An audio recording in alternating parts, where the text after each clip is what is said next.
നമസ്കാരം. Raf talks ഫുട്ബോളിലേക്ക് ഏവർക്കും സ്വാഗതം. ഇന്നലെ ലാലിഗയിൽ നടന്ന മത്സരത്തിൽ വിജയം നേടാൻ റയൽ ബെറ്റിസിന് കഴിഞ്ഞിട്ടുണ്ട്. ഏകപക്ഷീയമായ ഒരു ഗോളിനാണ് എസ്പനോളിനെ അവർ പരാജയപ്പെടുത്തിയിട്ടുള്ളത്. അർജന്റീൻ സൂപ്പർ താരമായ ജിയോവാനി ലോ ചെൽസോയാണ് ഒരിക്കൽ കൂടി അവരുടെ ഹീറോയായി മാറിയിട്ടുള്ളത്. മത്സരത്തിലെ റയൽ ബെറ്റിസിൻ്റെ വിജയ ഗോൾ നേടിയിട്ടുള്ളത് ജിയോവാനി ലോ ചെൽസോ തന്നെയാണ്. നമുക്കറിയാം, അദ്ദേഹം ടോട്ടൻഹാമിന് വേണ്ടിയായിരുന്നു ഇതുവരെ കളിച്ചിരുന്നത്. അവിടെ നിന്ന് അദ്ദേഹം റയൽ ബെറ്റിസിലേക്ക് തന്നെ മടങ്ങിയെത്തി. തുടർന്ന് മിന്നുന്ന പ്രകടനമാണ് അവർക്ക് വേണ്ടി അദ്ദേഹം നടത്തിക്കൊണ്ടിരിക്കുന്നത്. ആകെ 5 മത്സരങ്ങളാണ് ലാലിഗയിൽ റയൽ ബെറ്റിസിന് വേണ്ടി അദ്ദേഹം കളിച്ചിട്ടുള്ളത്. അതിൽ നിന്ന് 5 ഗോളുകൾ സ്വന്തമാക്കാൻ അദ്ദേഹത്തിന് കഴിഞ്ഞിട്ടുണ്ട്. നമുക്കറിയാം, ഒരു സ്ട്രൈക്കർ ഒന്നുമല്ല, മറിച്ച് മിഡ്ഫീൽഡറാണ്. എന്നിട്ട് പോലും അദ്ദേഹം ഗോളടി മേളം നടത്തുന്ന ഒരു കാഴ്ചയാണ് നമുക്കിപ്പോൾ കാണാൻ സാധിക്കുന്നത്.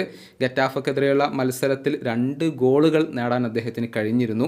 പിന്നീട് മയോർക്കെതിരെയുള്ള മത്സരത്തിൽ അദ്ദേഹം ഗോൾ നേടി. അതിനുശേഷം ലാസ് പാൽമസിനെതിരെയും എസ്പനോളിനെതിരെയും റയൽ ബെറ്റിസിന് വേണ്ടി അദ്ദേഹം ഗോൾ നേടുന്ന ഒരു കാഴ്ച നമുക്ക് കാണാൻ കഴിഞ്ഞു എന്നുള്ളതാണ്. അങ്ങനെ മിന്നുന്ന പ്രകടനം അദ്ദേഹം ഇപ്പോൾ നടത്തിക്കൊണ്ടിരിക്കുന്നു. റയൽ ബെറ്റിസിന് വേണ്ടി കളിക്കുമ്പോൾ കൂടുതൽ മികവിലേക്ക് ഉയരുന്ന ഒരു ലോ ചെൽസോയാണ് നമുക്ക് കാണാൻ കഴിയുന്നത്. 2018 മുതൽ 19 വരെ ഒരു കാലയളവിൽ റയൽ ബെറ്റിസിന് വേണ്ടി അദ്ദേഹം കളിച്ചിട്ടുണ്ട്. അന്ന് 45 മത്സരങ്ങളിൽ നിന്ന് 16 ഗോളുകൾ അദ്ദേഹം നേടിയിട്ടുണ്ട്. പിന്നീട് ടോട്ടൻഹാമിന് വേണ്ടിയും വിയ്യാറയലിന് വേണ്ടിയും ഒക്കെ അദ്ദേഹം കളിച്ചു. പക്ഷേ അത്രത്തോളം മികവ് പുലർത്താൻ കഴിഞ്ഞിരുന്നില്ല. വീണ്ടും റയൽ ബെറ്റിസിലേക്ക് തിരികെ എത്തിയ അദ്ദേഹം മാസ്മരിക പ്രകടനമാണ് നടത്തിക്കൊണ്ടിരിക്കുന്നത്.